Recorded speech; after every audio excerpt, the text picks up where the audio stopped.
Assalamualaikum warahmatullahi wabarakatuh. Saya Adi Setiawan, nomor induk mahasiswa 1602617072, Prodi Pendidikan Kepelatihan mata kuliah Komunikasi Olahraga. Saya di sini ingin mewawancarakan asisten pelatih saya di salah satu klub Jakarta Utara, cabang olahraga bola voli. Ini saya akan memperkenalkan asisten pelatih.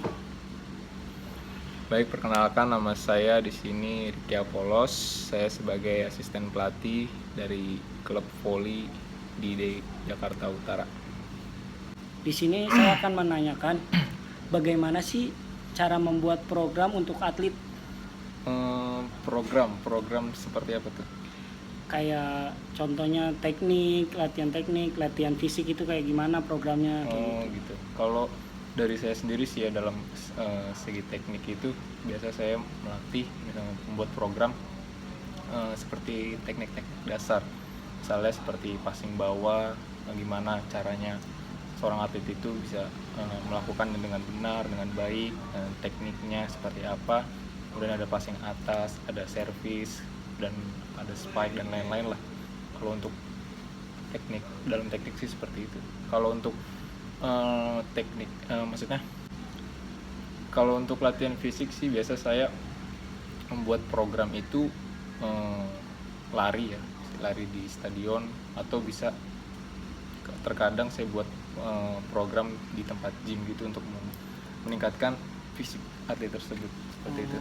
Berarti di sini kemampuan tekniknya juga dari dasar dulu supaya dia tahu Betul. Atletnya, terus juga dasar fisiknya juga dilatih terus-terusan, jadi Betul. buat di lapangan oke, buat di teknik juga oke. Betul, jadi biar harus seimbang gitu. Seimbang. Nih pertanyaan kedua, memahami karakter atlet bagaimanakah?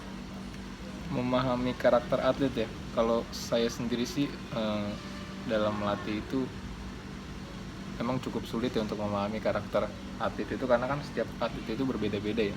Mungkin ada yang emosional, ada yang bisa dia kendalikan emosinya, bermacam-macam lah gitu. Jadi kadang kan di dalam lapangan itu seorang atlet sulit untuk mengendalikan emosionalnya kan, apalagi dalam pertandingan-pertandingan yang bergengsi, menghadapi lawan itu ketika dalam lapangan gimana untuk mengendalikan emosinya gitu ya. Jadi supaya dalam tim itu mereka bisa tetap kompak gitu, tidak merusak tim gitu.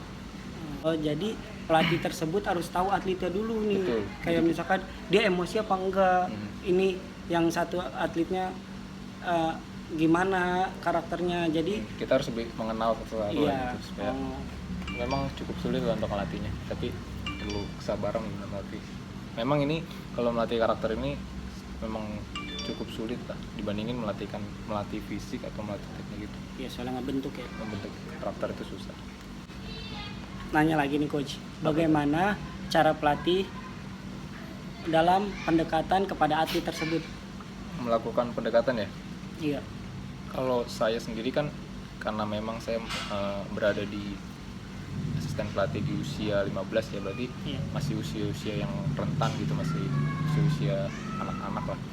Kalau melakukan pendekatan itu, saya di situ bukan hanya menjadikan seorang pelatih, tapi saya juga bisa menjadikan seorang seperti sosok, bisa seperti ayahnya, atau bisa menjadi seperti kakaknya. Jadi saya bisa melakukan komunikasi lebih dekat. Jadi saya bisa menanyakan kehidupannya sehari-hari gimana, masalah keluarga seperti apa. Jadi kita bisa saling bercerita gitu.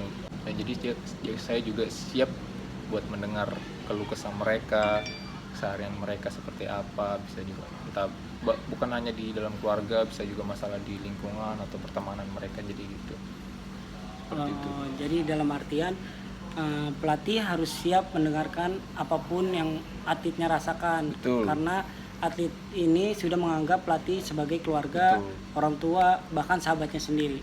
Karena kalau mereka sudah mengeluarkan keluh kesahnya, mereka sudah istilahnya sudah curhat ke kita atau kepada pelatihnya, mereka merasa lega. Jadi dalam berlatih pun mereka tidak terbawa beban gitu dalam lapangan. Poin positifnya lebih dekat juga kepada pelatih dan atlet ya.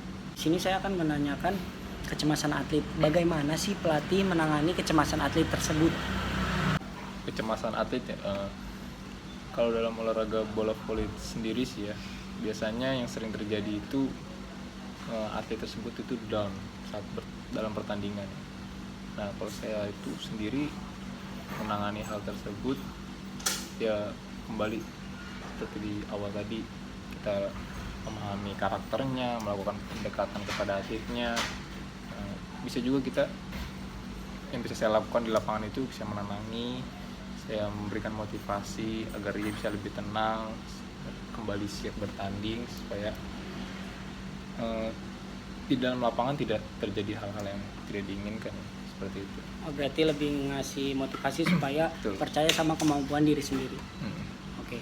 Di sini saya ingin menanyakan apa saja kesulitan pelatih dalam menangani atlet tersebut. Kalau saya sendiri ya, dalam melatih itu, kesulitan yang saya sering alami itu tentu banyak ya. Pertama ada kemampuan karakternya, yaitu jelas sekali karena kan olahraga bola voli ini kan merupakan olahraga bergu ya, bukan individu. Jadi saya harus mengenali satu demi satu, karena untuk mempersatukan mereka dalam lapangan gitu. Kemudian macamnya itu ada juga kemampuan tekniknya, ya itu kan sulit juga karena nggak mudah bermain voli itu dengan teknik yang benar. Kemudian juga ada kemampuan fisiknya, gimana sih biar individu antara individu itu memiliki kemampuan yang sama, jadi tidak ada yang meningkat lebih dulu, ada yang tertinggal. Jadi saya melatih bagaimana supaya itu berkembangnya sama gitu, jadi tidak ada yang di atas duluan gitu, seperti itu. Jadi merangkul supaya semuanya rata, supaya bisa memajukan klub tersebut lah ya. Betul. Ya. Di sini saya ingin menanyakan pribadi tentang coach. Apakah coach pernah melatih dalam sifat yang marah-marah gitu kepada atlet tersebut? Oh, marah gitu. Marah dalam arti apa nih sebenarnya marahnya? Kan ada dua hal, ada yang bikin down dengan cara atlet tersebut dikatain hal yang tidak baik lah. Ada juga gitu. yang marah-marah dalam arti memotivasikan. Coach gimana gitu. Ya namanya juga seorang pelatih ya, pelatih juga kan manusia, namanya juga marah-marah itu tentu hal yang wajar lah ya kepada atlet, karena kan seorang pelatih juga memiliki tingkat emosional juga masing-masing ya kan. Kalau untuk dalam soal itu kita seperti dibilang ada dua hal kan, ya, bisa membuat atlet itu jatuh atau dia justru bangkit kembali ke tadi. Saya membentuk karakternya, saya melatih mentalnya. Kalau emang dia memiliki motivasi yang baik, tentu dia akan merasakan untuk bangkit. Jadi jika saya melakukan hal tersebut, saya memarah-marahi atlet tersebut, kalau memang dia memiliki motivasi dalam pikirannya, justru tentu pasti dia akan bangkit lagi berlatih, dan dia akan mengevaluasi lagi dirinya, apa yang salah dalam dirinya, kemudian dia akan gimana caranya dia bisa mau memperbaiki dan terus berlatih lagi lebih giat gitu sih ya biasanya. Berarti di sini coach lebih ngasih mental juga ya buat atlet tersebut, melatih. Supaya oh gue dimarahin, gimana caranya gue bisa berkembang nih, gimana caranya gue bisa ngebuktiin ke pelatih gue kalau gue ini bisa kayak gitu. Contohnya, maaf coach ngomongnya gue dulu. Saya ingin menanyakan lagi coach, bagaimana sih reaksi pelatih ketika ada orang tua menitip atlet tersebut untuk mengikuti pertandingan, padahal atlet tersebut jarang melakukan latihan? Oke. Kalau pasti banyak ya seperti itu, bukan hanya di klub saya, tentu juga di luar pasti banyak lah. Tapi kalau saya sendiri, tentu saya terus terang menolak hal seperti itu ya, karena untuk mengikuti suatu pertandingan atau kejuaraan-kejuaraan itu, saya mencari atlet itu yang memiliki sebuah komitmen dalam berlatih. Jadi ketika atlet-atlet tersebut komitmen serius dalam latihan, saya akan membawa dia ke pertandingan-pertandingan seperti itu. Jadi kalau hal-hal seperti itu saya terus terang tidak menerima. Berarti lebih inti dari permasalahan ini di komitmen dan percaya sama atlet yang sudah latihan. Betul, jadi gitu. Kalau untuk atlet itu misalnya dia memang jago, memang memiliki kualitas yang baik, tapi dia tidak pernah hadir dalam latihan tim, bukan latihan-latihan biasanya juga dia tidak hadir, percuma juga sih buat saya untuk mengikuti pertandingan. Karena dalam olahraga bola voli ini memerlukan suatu kekompakan dalam tim. Nah, itu perlu dilatih. Tapi kalau misalnya tersebut tidak pernah datang, tidak pernah berlatih, tentu saja saya tidak pernah akan membawa. Iya. Oh, lebih karena kan voli kan kelompok ya, jadi harus klop-klopan lah ya coach ya. Betul. Oke, saya ingin menanyakan lagi coach, kan banyak ya setahu saya atlet-atlet yang susah banget nih diatur nih. Itu gimana sih cara coach menangani atlet tersebut? Oh gitu. Karena kalau di klub saya sendiri kan emang saya juga melatih di usia 15 ya, masih di usia-usia yang aktif gitu, yang masih ingin memiliki kebebasan sendiri gitu kan. Yeah. Nah, dalam latihan itu tentu pasti ada beberapa teman, nggak semua ya, pasti ada beberapa yang susah diatur, susah dikasih tahu, itu pasti banyak. Nah, saya sendiri juga kan seperti di awal tadi saya bilang, saya pasti akan memberikan sebuah omelan gitu, atau saya marahi gitu atlet tersebut supaya ia berpikir gimana ketika dalam sebuah latihan itu harus serius, harus benar-benar. Nah, namun kembali ke seperti tadi, apakah itu dijadikan sebuah motivasi buat dia atau itu membuat dia jatuh dan malas latihan, seperti itu sih misalnya. Nah, di sini kan coach bilang seperti itu, tapi yang coach alamin itu gambarannya udah menjadi perubahan kah buat atlet tersebut? Selama ini sih tentu ya kebanyakan atlet saya itu perubahannya baik lah. Jarang sekali yang dia ngambek istilahnya gitu, tidak mau latihan lagi. Nah, jarang sih seperti ini, bahkan tidak ada sih. Oh, berarti atlet saya bermanfaat banget ya dengan Betul. cara itu. Oke. Saya ingin bertanya lagi coach, bagaimana sih mengatur jadwal? Misalkan latihan jam 4, apakah coach suruh datang lebih awal atau bagaimana coach? Oh, kalau seperti itu tentu ya pasti, karena saya sendiri kan di klub saya itu latihan itu jam 4 sore ya. Nah, biasanya juga saya menyuruh atlet tersebut itu datang lebih cepat, bisa jam 3 atau setengah 4. Nah, tapi saya sih lebih sering menyuruh mereka tuh jam 3. Karena kan pertama atlet itu rumahnya kan jauh-jauh ya, berbeda-beda, ada yang dekat, ada yang jauh. Nah, supaya mereka tidak terburu-buru dari rumah, lebih mempersiapkan lagi untuk latihan.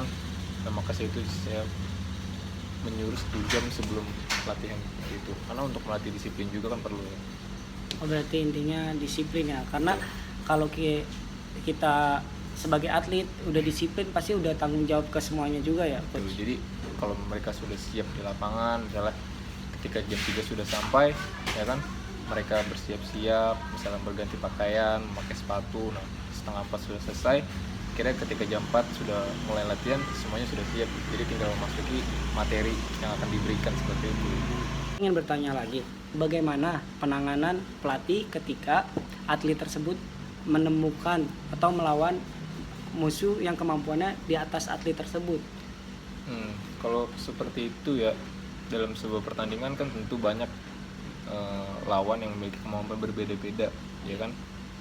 Kalau menghadapi atau bertemu dengan lawan yang kemampuannya di atas mereka, itu biasanya saya memberikan kembali seperti awal tadi, saya memberikan motivasi kepada mereka, saya memberikan masukan, arahan kepada mereka supaya mereka lebih percaya diri dalam timnya, supaya mereka lebih kompak. Jadi ketika mereka di lapangan, mereka siap akan kemampuannya, dan ketika menghadapi lawan seperti itu mereka tidak terpengaruh ya, justru mereka harus bermain seperti biasanya gitu. Oh, jadi lebih percaya sama kemampuan diri sendiri. Betul.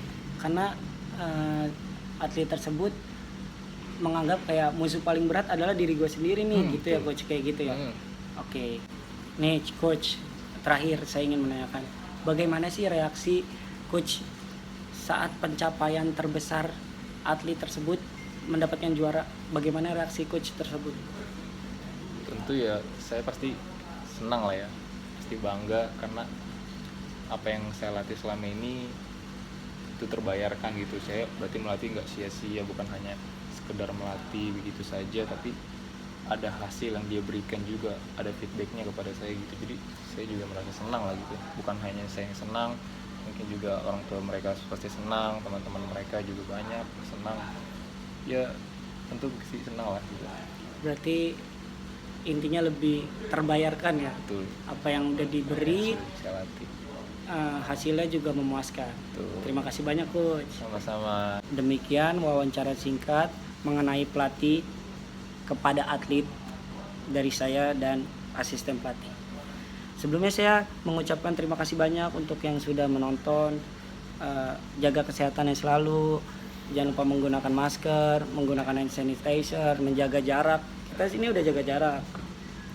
Pokoknya sehat selalu, amin. Wabillahi taufiq wal hidayah. Wassalamualaikum warahmatullahi wabarakatuh.